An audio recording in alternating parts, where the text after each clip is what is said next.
like to start by asking you all a very simple question. How many of you have ever gone on a date with someone and felt after like the first 10 minutes that you already know if there's going to be a second date or not?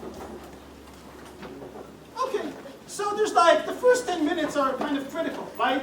Like if the first impression is really bad, there's a big chance it's not really going anywhere.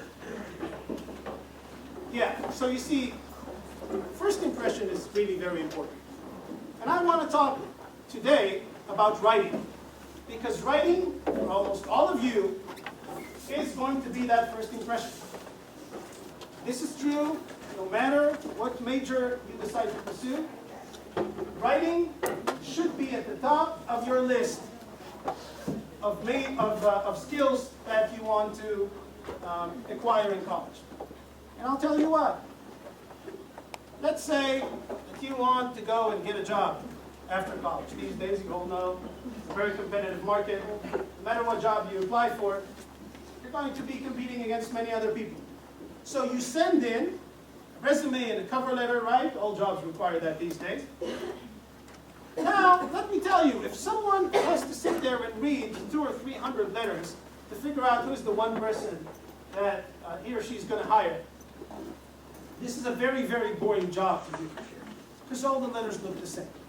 So you start very quickly to figure out how you eliminate all of these candidates, because you can't really deal with 300 people, right?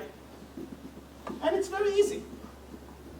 How do you do this? Well, I wasn't sure about the answer, so I went to ask some friends of mine who work in the real world, not in academia, and they hire people out of college. They hire college graduates. And I asked them, what do you do? What do you look for? And they said, look, we look at someone's cover letter, and there are a few things that if we see, we are never going to talk to that person. So you can be as charming as you want. If you don't get the interview, it doesn't help, right? So they said, if there are spelling issues and grammar issues and sentences that are too clumsy or run-ons or just incomplete sentences or actual factual errors, you're writing about something but you're actually wrong about what you're saying. All of these things don't make someone want to hire you. So I said, this is a very good tip. Let's see what I can do. So I went, I did it last year, not this year.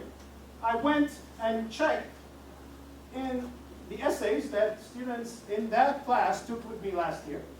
And I said, let's see how many of the essays fit all of these criteria. Meaning if one of those issues happen in an essay, I throw it out. And then I want to be left with only the essays that actually fit those criteria. That is, people who are actually going to get an interview.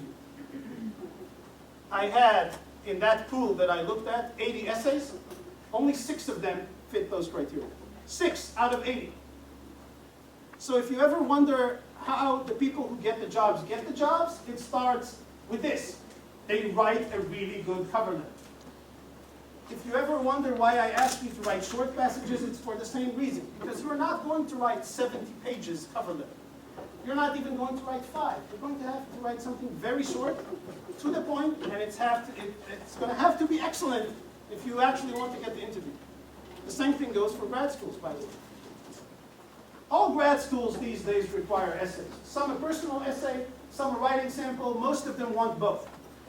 Now, you could say that in some areas it doesn't really make sense, right? Why would they want all this? I mean, we're not actually going to be writers. Well, the reason is that writing tells the people who do graduate admission a lot about you.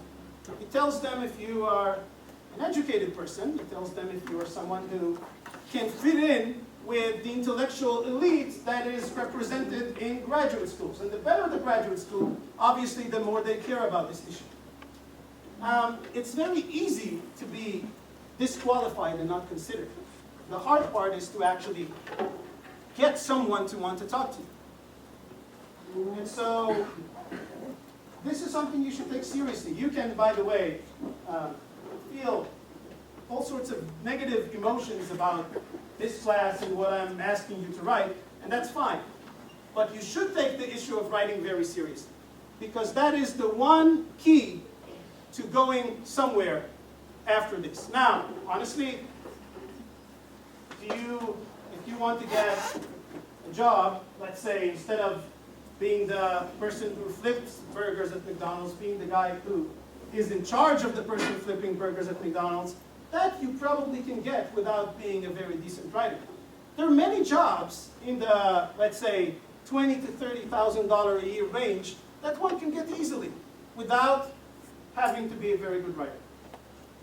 But I, for some reason, believe that if you're already here and you came to college, you probably want to do something a little better with your life, something a little more ambitious. There's nothing wrong with jobs that pay $20,000 or $30,000, but I feel that not just in the sense of money, but in the sense of career prospects, people who go to college probably want to do something a little more ambitious. And if you want to do something a little more ambitious, that's the one area you should probably invest in.